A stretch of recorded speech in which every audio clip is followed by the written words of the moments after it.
सभी को राम राम। एक बार फिर से आप सभी का स्वागत है इस वीडियो में। आज इस वीडियो में चर्चा करेंगे आरपीएससी सेकंड ग्रेड के एग्जाम के बारे में। यानी कि दोस्तों आपको किस तरह से तैयारी करनी चाहिए, किस तरह से अपने नोट्स बनाने चाहिए, कौन सी बुक आपको पढ़नी चाहिए और कितना समय आपको सेकंड ग्रेड के लिए अपना जो दैनिक दिनचर्या है उसमें देना चाहिए। ठीक है, तो ये संपूर्ण जानकारी मैं आपको बताने वाला हूँ। सेकंड ग्रेड का एग्जाम अभी सितंबर में हुआ है, बहुत सारे लोगों को टफ एग्जाम हुआ है। आपका एग्जाम कैसा हुआ है कमेंट में जरूर बता देना। साथ में देखो 2026 का जो एग्जाम है वो जुलाई के अंदर होने वाला है। ठीक है, जुलाई 2026 में सेकंड ग्रेड का एग्जाम होगा। तो अभी समय हमारे पास में लगभग 9-10 महीने का समय, और 9-10 महीने में हम किस प्रकार से तैयारी कर सकते हैं सेकंड ग्रेड की, ये संपूर्ण जानकारी इस वीडियो में देखेंगे। वीडियो लास्ट तक देखना। पॉइंट पर आते हैं, मुद्दे की बात करते हैं। देखो, अब की बार सिलेक्शन चाहिए। अगर आपको सिलेक्शन चाहिए तो ये रणनीति तैयार कर लेना। ठीक है, किस तरह से बुक पढ़नी है आपको, कौन सी बुक पढ़नी है, अपने नोट्स कैसे तैयार करने हैं। ठीक है, ये चीज बहुत सबसे महत्वपूर्ण रहती है। पहली जो मैंने यहाँ पर 5 जो टॉपिक बिंदु लिखी है, पहला है आत्मविश्वास, दूसरा है सिलेबस, तीसरा है नोट्स तैयार कैसे करें, 4 नंबर पर है 100% पर ध्यान मत दो, 5 नंबर पर है बुक। हमारी जो गलतियां हैं वो अगर मैं यहाँ पर लिखूं तो हमारी कौन कौन सी गलती है जिसकी वजह से हम हैं वो एग्जाम के अंदर हैं वो बोर हो जाते हैं, माइंड से हैं वो ऐसे सोचते हैं कि ये क्वेश्चन कहाँ से आया है। ठीक है, तो ये हमारी कमी की वजह से होता है। और हमारी कौन कौन सी कमी है, एक तो हमें 100% देते हैं। सबसे पहले हम क्या करते हैं, 100% कवर करने की कोशिश करते हैं। दूसरा ये है कि समय कम देते हैं। ठीक है, हम समय कम देते हैं, कम समय में हमें सेकंड ग्रेड की जॉब चाहिए। ठीक है, तो ये समय हम क्या करते हैं, कम देते हैं। दूसरी बात समय की हो गई। तीसरी बात ये होगी कि हमें सिलेबस का पता नहीं होता है। ठीक है, सिलेबस का पता नहीं होता है, पूरा का पूरा जो सिलेबस है उसके बारे में हमें पता नहीं होता है। कौन से टॉपिक है, हमें कौन से टॉपिक तैयार करने चाहिए जहाँ से क्वेश्चन पूछे जाते हैं। और तीसरी बात यहाँ पर मैंने लिखी है सिलेबस के बारे में। 4 नंबर बात है नोट्स को कैसे तैयार करना है। ठीक है, नोट्स को कैसे तैयार करना है, ये चीज़ सबसे महत्वपूर्ण रहती है। बुक अगर हम बात करें तो बुक तो कौन सी पढ़ लो आप, ठीक है, लेकिन अच्छी बुक पढ़ना भी जरूरी है। तो बुक के लिए भी आपको पता नहीं होता है, इस वजह से हमें एग्जाम बोरिंग लगता है, हार्ड लगता है। ठीक है, ये हमारी कमियां हैं कि हम समय कम देते हैं। एक तो कम समय में हमें सेकंड ग्रेड की जॉब चाहिए, तो सेकंड ग्रेड की जॉब इतनी इजी भी नहीं है कि हमें कम समय में मात्र 2-3 महीनों के अंदर ही सेकंड ग्रेड की जॉब मिल जाए और 2-3 महीने ही तैयारी करनी पड़े। तो लोगों को है ना 2-2, 3-3 साल हो गए तैयारी करते हुए, फिर भी उनको है ना निराश होना पड़ता है। उसके बाद में समय हम कम देते हैं, ये हमने देख लिया। 100% वाला सिस्टम क्या है, सभी की समस्या यही है कि अगर हमें तैयारी करनी है तो कवर करना है तो एक साथ कवर करना है, 100 का 100% ही कवर करना है। इस प्रकार से लेकर के चलते हैं कि 100% कवर करना है, लेकिन 100% कवर नहीं होता है, किसी से नहीं होता है। उसके बाद में सिलेबस का पता नहीं होता है। बुक ऐसी बुक खरीद लेते हैं जिसके अंदर से क्वेश्चन आता ही नहीं है। बहुत सारी गाइड मार्केट में आपको मिल जाती है, आप सीधा मार्केट से गाइड खरीदते हो तो सबसे बड़ा नुकसान होता है। बेरोजगारी, मतलब अगर बेरोजगारी देखें ना तो पहले क्या था, फॉर्म के अंदर पैसे लगते थे। फिर दूसरी बात आती है किराए की। ठीक है, हम दूसरी जगह एग्जाम देने जाते हैं तो लगभग 2000 रुपये है वो लग जाते हैं, 1500-2000 रुपये लग जाते हैं। तीसरी बात आती है बुक की। हम जो बुक खरीदते हैं वो बिना सोचे समझे खरीद लेते हैं, उसकी वजह से पैसे लगते हैं। तो एक भर्ती के ऊपर है ना अगर हम जोड़े तो पैसे, बहुत सारे पैसे खर्च होते हैं। और एक साल में कितनी भर्तियां आ रही हैं, तो उस हिसाब से बेरोजगार है वो धीरे धीरे है ना वो लूटीजता है। ऐसा नहीं है कि एक साथ एक ही भर्ती में वो बेरोजगार हो गया, धीरे धीरे होता है। 1-2 साल के अंदर है ना उसके अंदर गरीबी आती है। तो वो गरीबी इसी वजह से आती है, एक तो वो खुद को मतलब आत्मविश्वास से एग्जाम के अंदर है वो तैयारी नहीं करता है।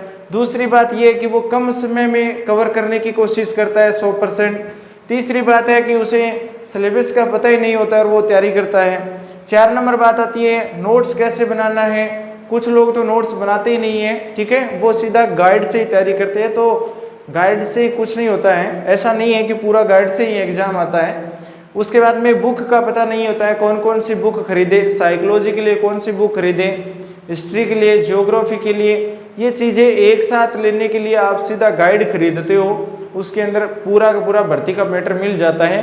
4 पेज कहाँ से मिलते हैं, 5 पेज कहाँ से मिलते हैं, तो वो गाइड आप खरीद लेते हो और वहाँ से आपको सबसे बड़ा नुकसान होता है।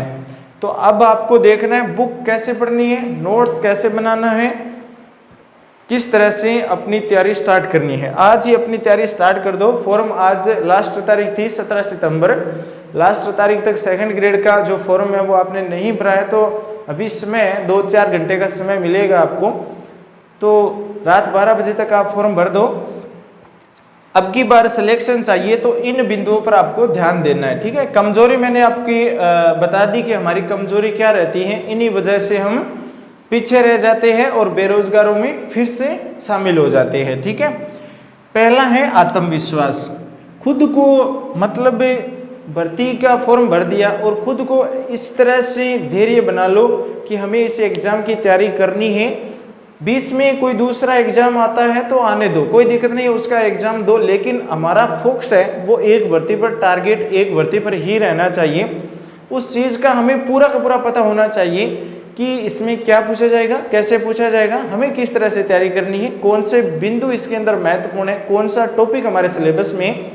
तो ये चीज़ आत्मविश्वास बनेगा। कब बनेगा आत्मविश्वास वो भी मैं आपको बताऊंगा, क्योंकि हमारा जो कॉन्फिडेंस है ना वो स्टार्टिंग में इतना लो होता है कि जब हम तैयारी करते हैं तो हमें सिलेबस लगता है बहुत लंबा चौड़ा, ठीक है। सिलेबस बहुत लंबा चौड़ा लगता है। ये जो सिलेबस बड़ा लगता है, लंबा चौड़ा लगता है, इसका भी एक तरीका है, इसका भी एक तरीका है। आपका जो कॉन्फिडेंस है ना वो ऑटोमेटिक बढ़ जाएगा। मैं आपको बताऊंगा किस तरह से आपको तैयारी करनी है। देखो, आत्मविश्वास, अपना धैर्य बना लो। एक जो सेकंड ग्रेड का एग्जाम है जुलाई के अंदर, सिर्फ उसके लिए ही अपना एक धैर्य बना लो, अपना एक माइंड सेट कर लो उसके ऊपर कि मुझे जुलाई तक इस चीज़ को कवर करना ही करना है, ठीक है। कवर करना ही करना है, इन टॉपिक को कवर करना ही है, ठीक है। ये चीज़ ध्यान रखना। जुलाई तक, जुलाई 2026 तक अपना धैर्य बनाओ, अपना धैर्य बनाए रखो, आत्मविश्वास बनाए रखो कि हमें इस भर्ती के अंदर लगना ही लगना है। बहुत टाइम हो गया हमें बेरोजगारों के साथ में लाइन में लगे हुए।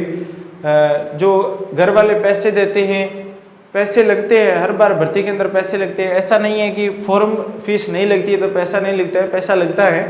नोट्स का लगता है, बुक का लगता है, किराए का लगता है, और अन्य जो चीज़ है कोर्स लेते हैं उनका भी पैसा लगता है। तो ये जो आत्मविश्वास है ना, ये बना लो कि इस भर्ती के अंदर जितना पैसा लगेगा उसको मैं नहीं देखूंगा, ठीक है।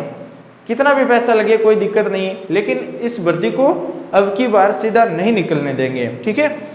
ये आत्मविश्वास अगर आपने बना लिया, तैयार कर लिया कि मुझे इस भर्ती की तैयारी करनी ही करनी है। उसके बाद में 2 नंबर पर आती है सिलेबस। सबसे बड़ी समस्या है सिलेबस की। सिलेबस ये देखते हैं कि आप सीधा अपने फ़ोन के अंदर देखते हो,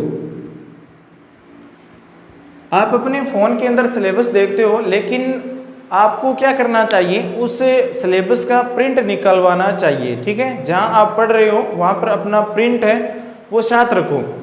पर डे यानी प्रत्येक दिन आपको सुबह जब भी आप पढ़ना स्टार्ट करो उससे पहले एक बार सिलेबस के जो बिंदु है, जो अपना पाठ्यक्रम है, उसको एक बार फिर से देखो।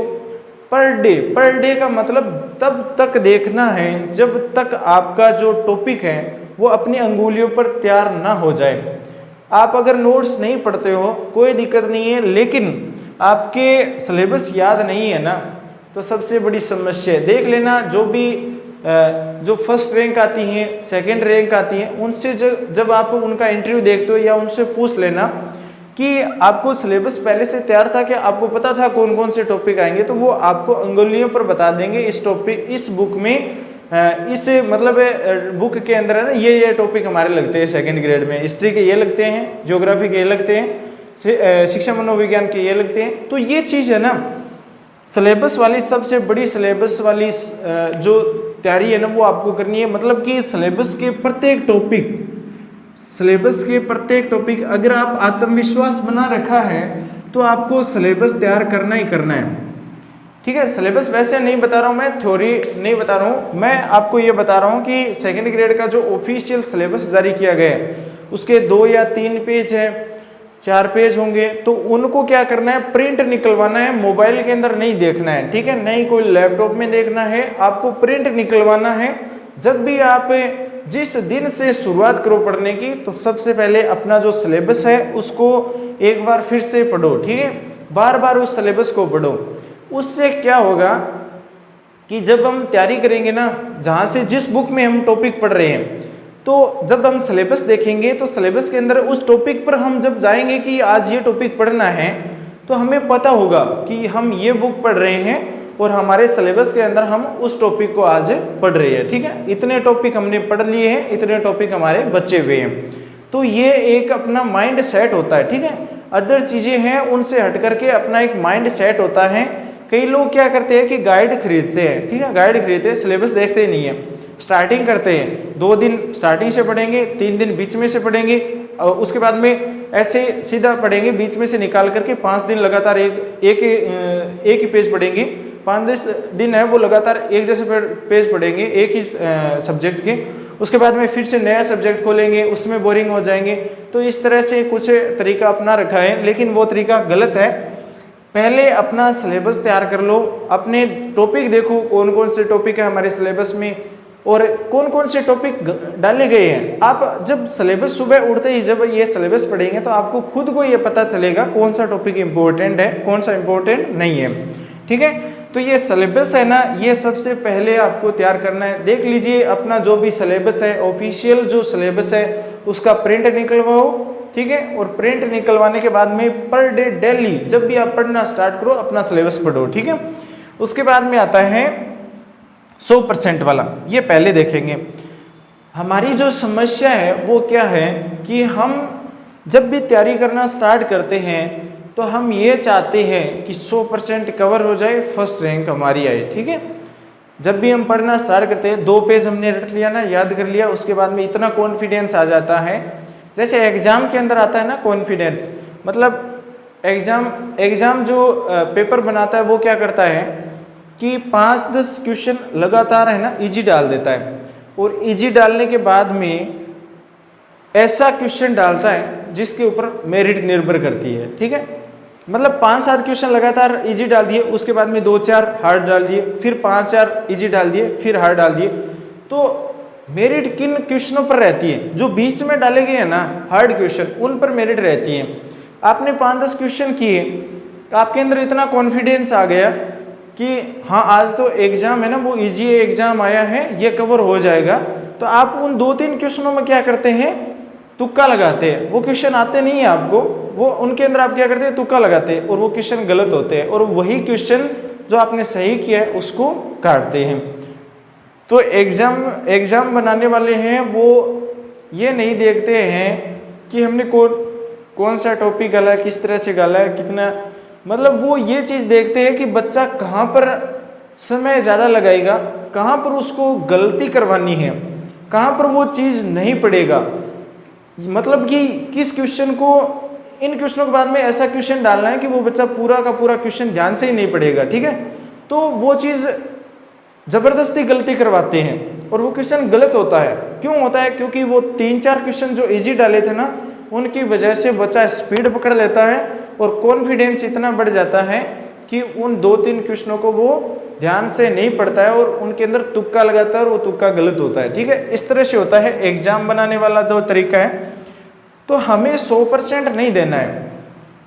100% कैसे नहीं देना है, ये चीज़ आप ध्यान रखो।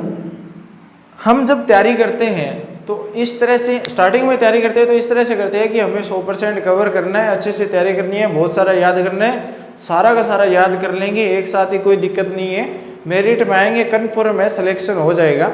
लेकिन वो चीज़ हम गलत कर रहे हैं, वो चीज़ गलत कर रहे हैं। क्यों कर रहे हैं गलत, क्योंकि देखो सबसे बड़ी गलती यही है, सभी की गलती यही है कि हम 100% कवर करने की कोशिश करते हैं। मैं आपको बता दूं, पहले आप क्या करो, इस सिलेबस के अंदर 10% कवर करो, दूसरी बार आप क्या करो 30% कवर करो, उसके बाद में तीसरी बार आपको क्या करना है 60% कवर करना है, उसके बाद में आपको क्या करना है, 75 से 80% बहुत है, ठीक है, 75 से 80% बहुत है आपका सिलेबस कवर करना, ठीक है। पहले क्या है, जैसे मान लीजिए कोई भी टॉपिक है, जैसे मान लीजिए ज्योग्राफी का कोई भी टॉपिक है, जैसे नदियों वाला टॉपिक है, झील वाला टॉपिक है, ठीक है। तो जहाँ से झील वाला टॉपिक है, तो झील वाला टॉपिक हम क्या करते हैं, सभी झीलों को याद करेंगे, रटेंगे, किसने बनाई है, किसके अंदर कौन सी नदी का पानी आता है, किस नदी की कितनी लंबाई है, इस झील को कब बनाया गया, इसकी गहराई कब है। तो ये चीज़ है ना, हम एक साथ कवर करने की कोशिश करते हैं, बाकी आपको ऐसा नहीं करना चाहिए, ठीक है। आपको क्या करना है, जैसे झील है, जयसमंद झील है, ठीक है, जयसमंद झील है, जयसमंद झील है, तो इस जयसमंद झील का पहले 10% कवर करो। 10% का मतलब क्या है कि आप ये देखो जयसमंद झील कहाँ पर है, जयसमंद झील है वो कहाँ पर है, ये चीज़ आपको सबसे पहले देखनी चाहिए, ठीक है। पहली बार आप पढ़ रहे हो, आपको इतना ही पता होना चाहिए कि जयसमंद झील कहाँ पर है, जयसमंद झील का निर्माण कब किया गया, ठीक है, निर्माण कब किया और किसने किया, ये आती है 30% में, ठीक है।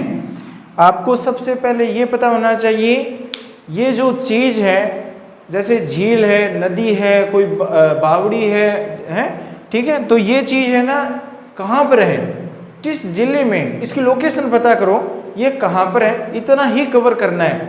देखो अगर खुद के अंदर कॉन्फिडेंस बढ़ाना है तो यही फॉर्मूला है, यही फॉर्मूला है। अगर आपको ये पता नहीं है कि जयसमंद झील कहाँ पर है, जयसमंद झील कहाँ पर है, और आप इसके अंदर पढ़ रहे हो कि जयसमंद झील में कौन सी नदियाँ आकर के गिरती हैं, इसका निर्माण क्यों किया गया, किसने किया, कब किया, तो ये चीज़ आप पहले पढ़ रहे हो तो आपका कॉन्फिडेंस नहीं बढ़ेगा, आप जो चीज़ पढ़ रहे हो वो भूल जाओगे, ठीक है। क्यों किया गया इसका निर्माण, कब किया गया, किस लिए किया गया, ठीक है, कौन सी नदी का पानी आता है, ये नदी किसकी सहायक नदी है, तो ये चीज़ है ना, अगर आप कवर करेंगे एक साथ में तो आप ज़्यादा जीके नहीं पढ़ पाएंगे, ठीक है, बहुत कम पढ़ पाएंगे, अपना कॉन्फिडेंस गिराएंगे, आपको सिलेबस बहुत लंबा चौड़ा दिखेगा उसकी वजह से, और आप ज़्यादा समय तक तैयारी नहीं कर पाएंगे लगातार, ठीक है, ये सबसे बड़ी समस्या है।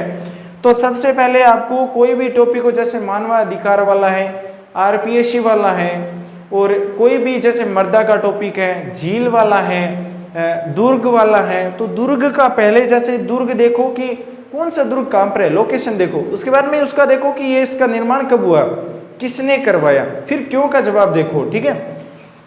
पहले अंदर ये 4 राउंड है, 4 राउंड है सिलेबस का, 4 बार कवर कर सकते हो आप, किस तरह से कर सकते हो, पहले 10% देखो कि ये चीज़ कहाँ पर है, दूसरी बार जब आप रिवीजन करो, अपना नोट्स है ना वो साथ साथ में इसी तरह से तैयार करना है, नोट्स को 4 भागों में डिवाइड करो, 4 भागों में डिवाइड करो या 3 भागों में भी डिवाइड कर लो। 4 भागों में इस प्रकार से करो कि पहला जब आप नोट्स बनाओ ना तो उसके अंदर 10% लिखो, उस सिलेबस का आपको 10% लिखना है। 4 तरह से अगर आप सिलेबस को तैयार करते हैं ना तो आप RAS मेंस क्वालिफाई कर जाते हैं, इतना भयंकर तैयारी होती है 4 नंबर पॉइंट में, ठीक है। पहले में 10% की है, 10% की इसलिए आपको जो भी चीज़ है, जो भी झील है, नदी है, कोई भी स्थान है, उसकी लोकेशन देखो। दूसरी बात उसकी निर्माण जो दिवस है, सन है, तारीख है वो देखो, और उसका निर्माण किसने कराया ये चीज़ भी आप साथ में देखो। तीसरा पॉइंट ये रहता है कि क्यों किया गया इसका निर्माण, ठीक है, क्या कारण था, ये चीज़ पूछी जाती है RAS में। तो अपना नोट्स है वो 3-4 टाइप से बनाओ, पहले टाइप में 10%, दूसरे में 20-30%, तीसरे में 40-50%, और 4 नंबर जो नोट्स होना चाहिए वो ऐसा नोट्स होना चाहिए जिसके अंदर 10% ना हो, 30% ना हो, और वो आपके माइंड में पहले से सेट हो, ठीक है।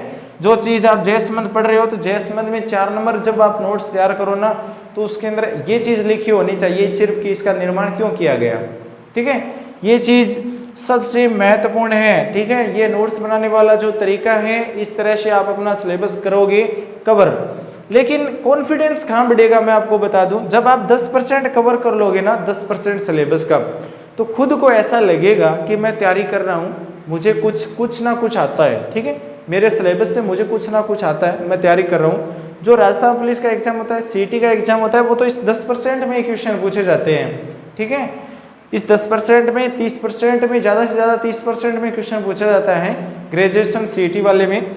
उसके बाद में 60% वाला है ना, ये 60% में आ जाता है सेकंड ग्रेड का इनका जो एग्ज़ाम है, वीडियो का है, पटवारी का, ये 60% के लगभग इसके अंदर आता है।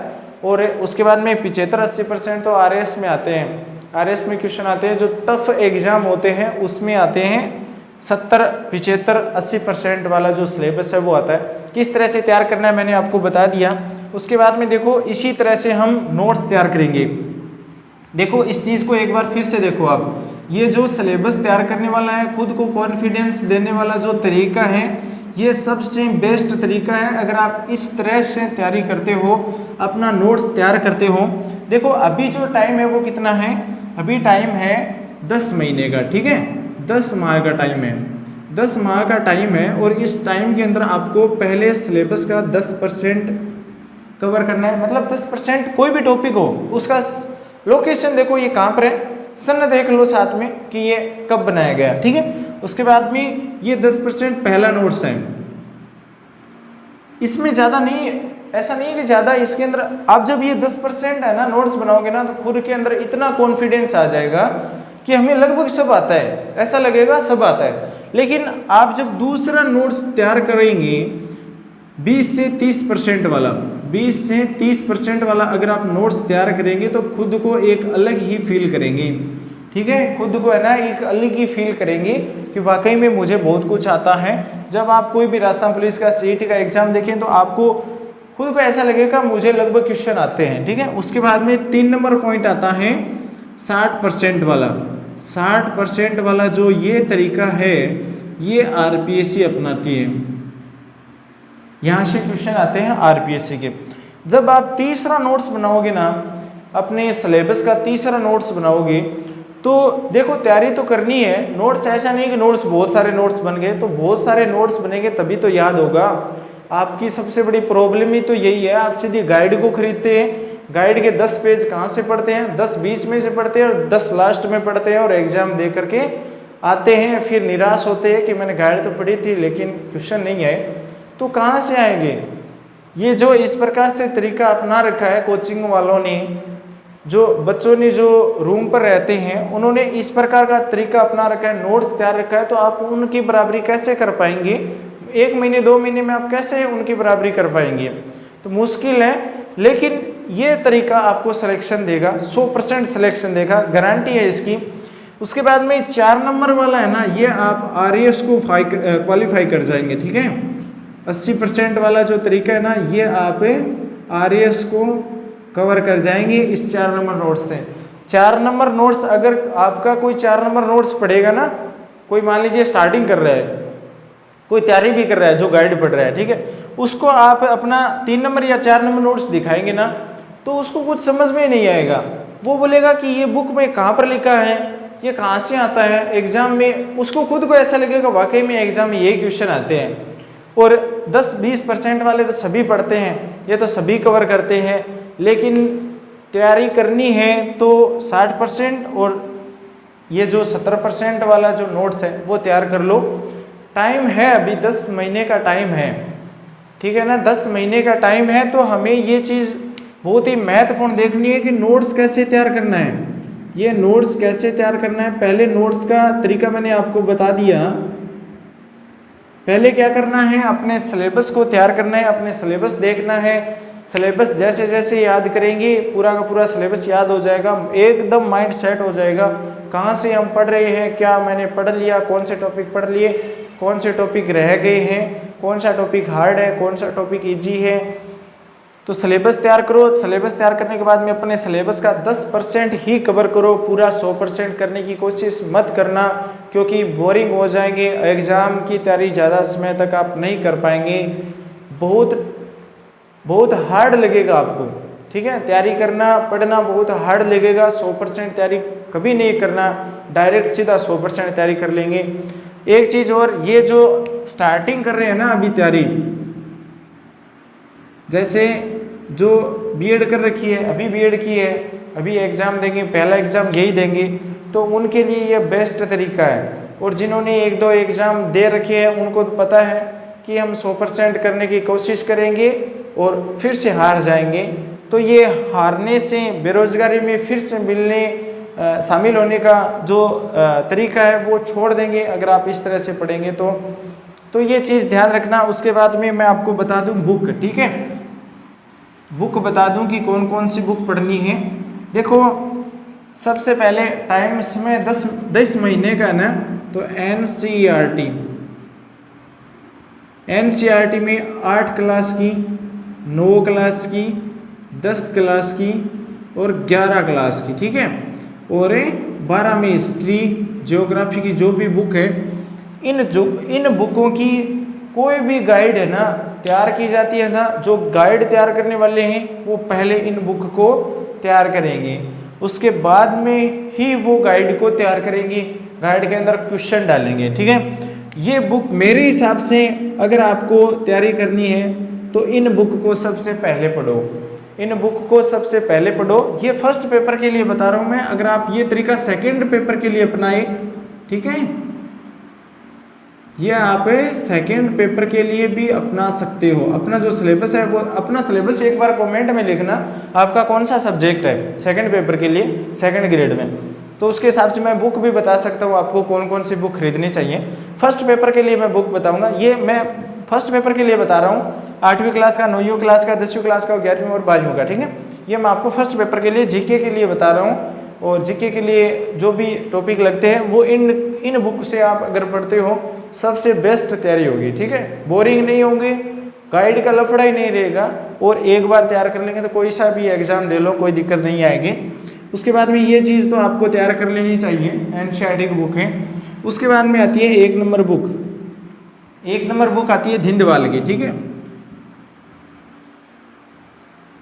धिंदवाल की है होशियार सिंह की, ठीक है, ये बीकानेर से हैं, होशियार सिंह जी की बुक आती है। उस बुक की खास बात यह है कि उसके अंदर पूरा का पूरा सिलेबस नहीं, इतना अच्छा सा दे रखा है, अच्छा सा इस प्रकार से दे रखा है, जो भी क्वेश्चन पूछा गया है वही लाइन लिखी गई और उसके नीचे लिखा गया है कि ये इस एग्जाम में पूछा गया है, और महत्वपूर्ण है वो भी उस टॉपिक में साथ साथ लिखे गए हैं। दूसरी बुक अगर आप खरीदते हो तो सबसे ज़्यादा ना कॉमेंट है मैंने देखे थे, उसमें दे रखा था नाथ पब्लिकेशन। तो नाथ पब्लिकेशन में सिस्टम क्या है, नाथ पब्लिकेशन में जो पवन भंवरिया सर की बुक है उसका सिस्टम क्या है कि उसमें सन आपको बहुत कम मिलेंगे, ठीक है, भाषा तो उसके अंदर सरल मिलेगी, भाषा सरल मिलेगी, एग्जाम से रिलेटेड क्वेश्चन भी आपको लगभग उसके अंदर दे रखे, लेकिन उसके अंदर पूरा का पूरा मैटर नहीं है दोस्तों, सरल भाषा में हमें पढ़ना है, तैयारी करनी है, तो थोड़ा सा ध्यान देना इस बुक के अंदर, नाथ पब्लिकेशन के अंदर। उसके बाद में धिंदवाल पब्लिकेशन सबसे बेस्ट बुक है, मैंने देखी ये बुक सबसे बेस्ट बुक है धिंदवाल बुक। उसके बाद में ये गाइड की बात कर रहा हूँ मैं, गाइड की, ठीक है। अब देखो गाइड के अंदर भी ध्यान से देखना, पैसे ऐसे ही बर्बाद मत करना, क्योंकि ये दोनों बुक आप पहले देख लेना, वहाँ पर आपको जो भी अच्छे लगे लैंग्वेज के अंदर और अदर जो भी, तो वहाँ पर देख लेना। आपको धिंदवाल पब्लिकेशन की बुक 2-3 गाइड आती हैं, जैसे यहाँ पर फर्स्ट पेपर के आगे फर्स्ट इसके अंदर इंडिया और वर्ल्ड का अलग आता है इसमें, और राजस्थान का मैटर अलग आता है, तो ये 2 बुक आती है। अगर आप इसके ना मेरे हिसाब से इसके अलग अलग खरीद लो, ज्योग्राफी का अलग खरीदो और कला संस्कृति और हिस्ट्री वाली अलग खरीदो, इनकी अलग बुक भी आती है, सबसे बेस्ट बुक आती है, कोई दिक्कत नहीं है, वो भी बुक आप सबसे बेस्ट समझो। अब आपको मान लीजिए शिक्षा मनोविज्ञान का बुक खरीदना है, शिक्षा मनोविज्ञान का, ठीक है, शिक्षा मनोविज्ञान, तो आपकी मर्जी है। इसके अंदर एक तो जो ये आती है ना अवनी पब्लिकेशन की, ठीक है, अवनी पब्लिकेशन की बुक आती है, उसमें थोड़ा सा टफ है। फिर वंदना मैडम की आती है, उसके बाद में वंदना मैडम के बाद में शिखवाल की आती है, शिखवाल की आती है, ठीक है। तो ये 3 गाइड है, मेरे हिसाब से इसके अंदर बेस्ट मिलेगा, इसके अंदर ट्रिक मिलेगा और इसके अंदर भाषा सबसे सरल मिलेगी। तीनों बुक की खास बात क्या है, इसके अंदर तो पूरा मैटर मिलेगा, पूरा का पूरा, रीड का, सेकंड ग्रेड का, फर्स्ट ग्रेड का, जो भी हो सारा का सारा शिक्षा मनोविज्ञान मिलेगा। शिखवाल में आपको ट्रिक मिलेगा, उसके बाद में वंदना जादव उनमें सरल मिलेगा। अगर आप पहली बार तैयारी करना स्टार्ट कर रहे हैं इस एग्जाम के लिए, सेकंड ग्रेड वाले के लिए, तो वंदना जादव की बुक खरीद लेना, क्योंकि देखो भाषा है ना एकदम सरल है, और पहली बार अगर कोई अपनी पब्लिकेशन पढ़ेगा तो कोई समझ में नहीं आएगा, कुछ भी समझ में नहीं आएगा। वंदना जादव की पढ़ेंगे तो कुछ कुछ समझ में आएगा, उसके बाद में आप अपनी पब्लिकेशन की पढ़ लेना, शिक्षा मनोविज्ञान का, ठीक है। 20 क्वेश्चन आते हैं। उसके बाद में सिकवाल की अगर आपको ट्रिकली तैयार करनी है तो सिकवाल की बुक खरीद लेना शिक्षा मनोविज्ञान के लिए। ये बुक मैंने आपको बता दी। उसके बाद में ये जो बुक है ना NCERT वाली, ये सबसे बेस्ट है, इनको तैयार कर लेना अगर आपको अच्छे से तैयारी करनी है। काफ़ी टाइम है, 10 महीने, तो इनको अच्छे से तैयार कर लेना, इससे बाहर क्वेश्चन नहीं जाएंगे। ये लोग सभी लोग इनको ही पढ़ करके तैयारी करते हैं और इन्हीं के द्वारा बुक है वो तैयार करते हैं। तो ये पूरा का पूरा मैटर मैंने आपको बता दिया, किस तरह से तैयारी करनी है, किस तरह से नोट्स बनाना है, किस तरह से अपना कॉन्फिडेंस बढ़ाना है, किस तरह से अपना सिलेबस कवर करना है। समय 10 महीने का है, तो 10 महीने में अपनी रणनीति ऐसे तैयार करो कि जब भी एग्ज़ाम आए तो खुद को ऐसा फील न हो कि मैंने कुछ भी नहीं पढ़ा है, मेरे कुछ भी याद नहीं है। अगर आप इस तरह से तैयारी करते हो तो बेझिझक अपना धैर्य बनाओ, आत्मविश्वास रखो, अच्छे से इस प्रकार से तैयारी करोगे तो ऐसा नहीं है कि आपका एग्ज़ाम पास नहीं होगा, आपका सिलेक्शन नहीं होगा। बाकी आप इस तरह से तैयारी करोगे तो 100% सिलेक्शन होगा। दोस्तों अपना जो सब्जेक्ट है ना, सब्जेक्ट वाले सिलेबस की बात करें तो उसमें भी यही तरीका अपनाओ आप नोट्स बनाने वाला। 100% ना दो उसके अंदर, ठीक है, 100% कवर करने की कोशिश ना करो। मैं बार बार आपको यही बता रहा हूँ, 100% एक साथ कवर मत करो। सबसे ज़्यादा बेरोजगार हैं वो यही करने की कोशिश कर रहे हैं, एक साथ 100% कवर करने की। बोरिंग हो रहे हैं, सिलेबस अधिक लग रहा है उनको, सिलेबस बहुत बड़ा लंबा चौड़ा लग रहा है, इसी वजह से लग रहा है कि वो एक साथ 100% कवर करने की कोशिश कर रहे हैं। ठीक है, ऐसी गलती मत करना। पहले 10%, 20%, 30% सिलेबस को कवर करना, 3-4 बार रिवीजन करना। तीसरी जो बात है वो ये है कि आपको लास्ट में प्रैक्टिस करनी है। जैसे प्रैक्टिस करनी है तो दिशा की 20 बुक आती है, ठीक है, दिशा की 20 बुक आती है, वो खरीद लेना। अन्य कोई भी बुक है जिसके अंदर मान लीजिए क्वेश्चन, पुराने क्वेश्चन दे रखा है, मूमल आती है, एक आती है मूमल, करंट जीके के लिए आती है, करंट जीके के लिए मूमल खरीद लेना। उसके बाद में करंट जीके के लिए आती है क्रोनोलॉजी, ठीक है, क्रोनोलॉजी खरीद लेना। क्रोनोलॉजी करंट जीके के लिए बेस्ट है, सबसे बेस्ट है क्रोनोलॉजी। उसके बाद में मूमल भी आती है और दिशा 20 बुक को भी आप जरूर पढ़ना, सबसे महत्वपूर्ण ये है, ठीक है। उसके बाद में ये चीज़ आप तैयार कर लेना, अच्छे से इस प्रकार से तैयार करनी है। मिलेंगे नेक्स्ट वीडियो में। जानकारी आपको कैसे लगी कमेंट में बताना, साथ इस वीडियो को लाइक करना, अपने दोस्तों के साथ शेयर करना। वीडियो थोड़ा सा लंबा हो गया, ठीक है, बहुत दिन हो गए, मैंने ये सोचा कि आपको भी मैं बताऊं कि किस तरह से नोट्स तैयार करो, किस तरह से तैयारी करो, तो मैंने पूरा का पूरा बताने की कोशिश करी है। आप इस तरह से अगर तैयारी करोगे तो 100% सिलेक्शन आपको मिलेगा। मेरी तरफ से मैंने 100% आपको सही बताया है, ठीक है।